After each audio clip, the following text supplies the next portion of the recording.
Koks įdomus santykis su naujausiomis technologijomis, kaip jos priverčia į pasaulį pažvelgti kitaip, sužinojome vos gavusios užduotį parengti pirmąjį trumpą reportažą.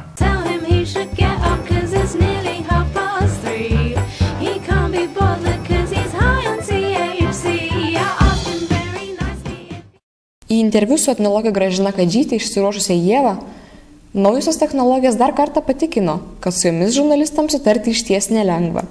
Visą interviu rodo sėkmingai fiksavusi, Ieva vėliau pastebi, kad nenuspaudė mygtuko įrašyti.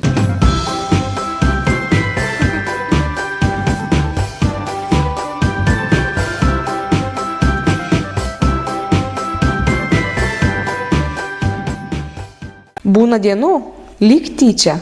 Kaprizingas kompiuteris pripažino tik ispanišką programos versiją, kurios mūsų žurnalistytės nepripažino.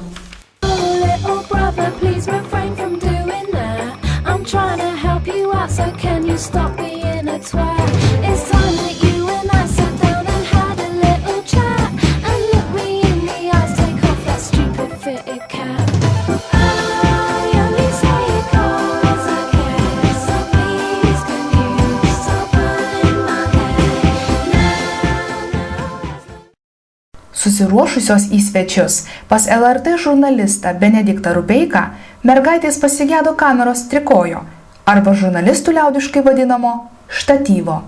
Viskas gerai, Karolina?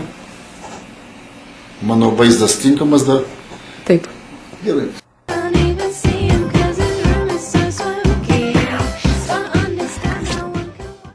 Mūsų naujosios technologijos išmokė ne tik kitaip žvelgti aplinkinį pasaulį, mokytis užsienio kalbos, naujos profesijos, bet ir niekada jomis nepasikliauti.